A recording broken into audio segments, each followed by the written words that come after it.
And they blew it off in a barbed wire death match.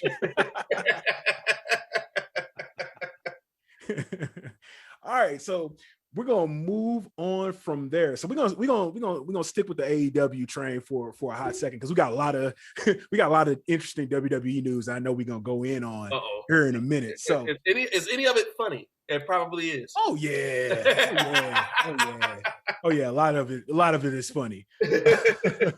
So we talked about Christian Cage earlier, man. Like Christian Cage, he was hyped up as the Hall of Fame worthy unknown dude that was coming in to change the game at AEW.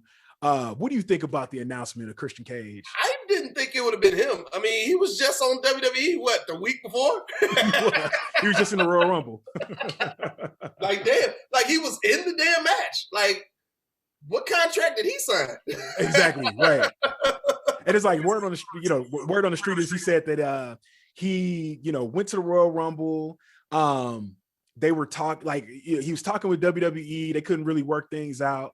And he said he hit up John Moxley. And John Moxley was just like, hey, man, keep your options open, man. Holla at Tony, see what he's saying. And he said they had a conversation. They talked it out. They hammered out the details of the contract in like 15 minutes. Because I think the biggest thing was WWE wasn't really trying to get Christian to wrestle. Okay. They wanted him to just strictly be backstage or whatever. Even though he's gone through concussion protocol, he's all clear. They were just like, nah, dog, you done. Yep. Well, it's good to have him there, man. If you feel like he can still go, which I think he can, put him out there. See what he can do. I like the fact that he came out with the TNA entrance. That was cool. Yes. We didn't pay attention to that. That was cool. They got the partnership between each other. Yep. I don't know, man. Let's see where it goes. It should be pretty good. It should be pretty good. You got. I like the shirt that he got. Fuck. I'm drawing a blank here. What's the shirt say? Was it the Captain Charisma joint? No, it says no. Outwork everyone. Outwork everybody. Yeah, that is the motto to take. Like, yo, man, if you want to go beat shit, like I would like to see Kenny Omega versus Christian. That'd be a dope match. Oh yeah, that's gonna be a dope ass match for sure. Yeah. So my thoughts on the Christian thing, and this is like I said, I'm critical of AEW. Like, I'm the AEW shield, but I'm critical of them too, dog. Right. I call it like I said, man. I couldn't help but be a little bit disappointed with not necessarily the fact that the announcement was Christian, but the fact that they made the announcement in the first place. You know what I'm saying? Right. Yeah. Christian should have been somebody that just walked out. Yeah. he should have been Lex Luger on the first Nitro. Yeah. You know what I'm saying? Like it's cats in the ring. Basically, what they did with him on Dynamite, where he walked out to the ring and picked up the belt from Kenny Omega, that should have been his entry. That should have been his debut.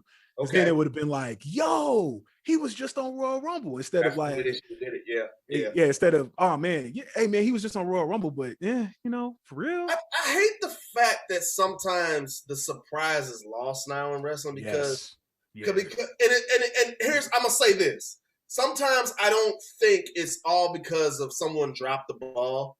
Sometimes it is, but I don't think it's always because of that. I think it's because they have board of directors and that they have to make happy. Like they have ratings that they have to hit, and putting it out, AEW probably maybe they was under the gun with something, and I don't know, but I'm like, maybe they need to say, hey, there's going to be a surprise entrant, blase. You need to make sure you watch, just to make sure they got people to watch. Yeah, right. In a business sense, that makes sense. I get it, but back in the day, there wasn't no thing for X-Pac to show up on Monday Night Raw. We had no idea he was going to be a part of DX. Exactly. There wasn't no thing for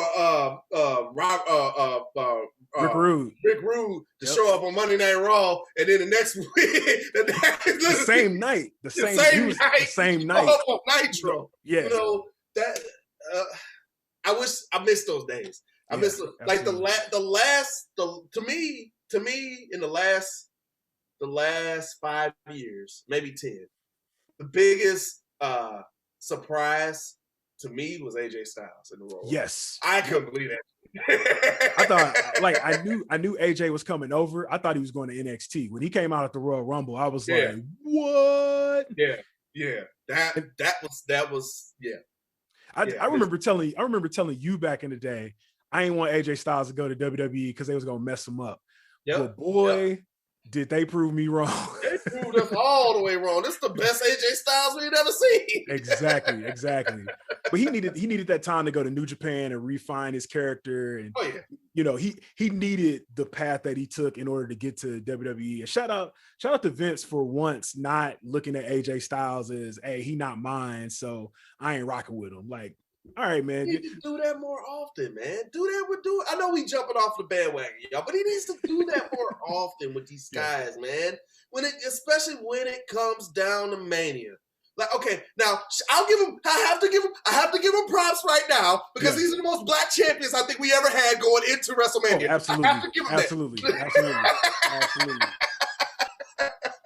Like, damn near every 100%. champion is black besides fucking Roman and man, Roman kind of counts. Walter and fucking who else? Finn Balor.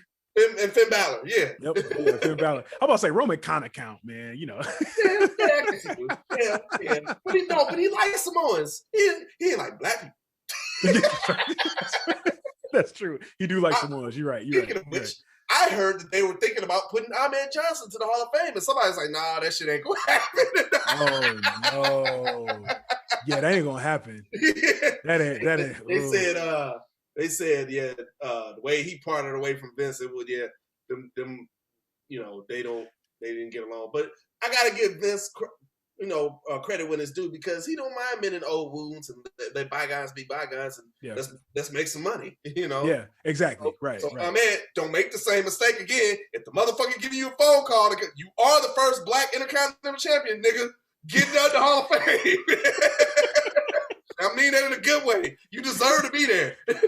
Well, he got to Ahmed Johnson was just out here recently talking about Mark Henry, talking about he don't like niggas kissing butt to get their spot. He literally that was literally the quote. He don't like niggas kissing butt. If you are, hold on, I think we've talked about this ad nauseum. If you are black in corporate America or at some point in time, one way or another, you kissing something, okay? Like it's going to, if you want to get where you want it, I get it. If you that dude that don't want to play that game, don't do it. I got all the respect for you. I totally get it.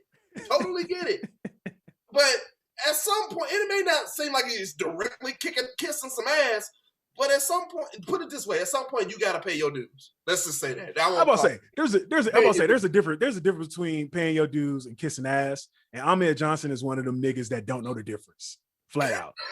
You want to know? You know the niggas that we talking about. Man, he gonna get on this show, dog.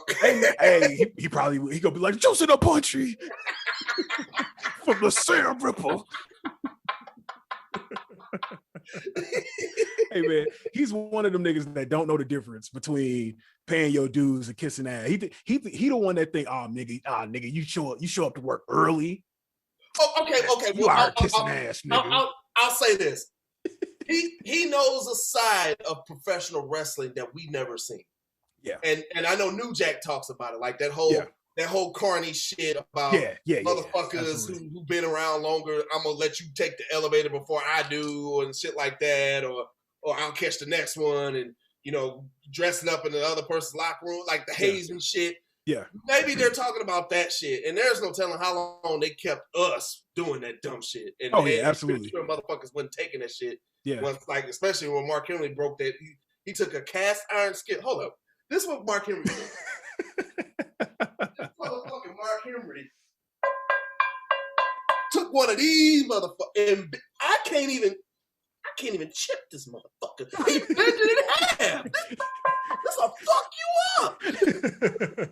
With his bare hands, man. You don't want to mess with that dude, man. So I think I was about to say, man, you gotta chill, bro. You gotta come on, man. Get this paycheck. Get this paycheck, man. Get this paycheck, bro. You the first black Intercontinental Champion, man. Get that money, dog. Shit. Man, so speaking of getting that money, we're gonna hop back to AEW right quick. So I know you saw, AEW Revolution, man. I think it was a dope pay-per-view. It was headlined by the Kenny Omega versus Jon Moxley exploding barbed wire death match, which the match itself was pretty damn good. Like, just like the one thing that I like about that match was the psychology of it. Like, you don't think there's no psychology in an exploding barbed wire death match, right? Oh, it's beat the shit out of motherfuckers. Right. Yeah, it's supposed to be beating the shit out of each other. But what they did was, and they kind of did this in their other street fight where it was just like, yo, we're gonna have real barbed wire in a part of the match.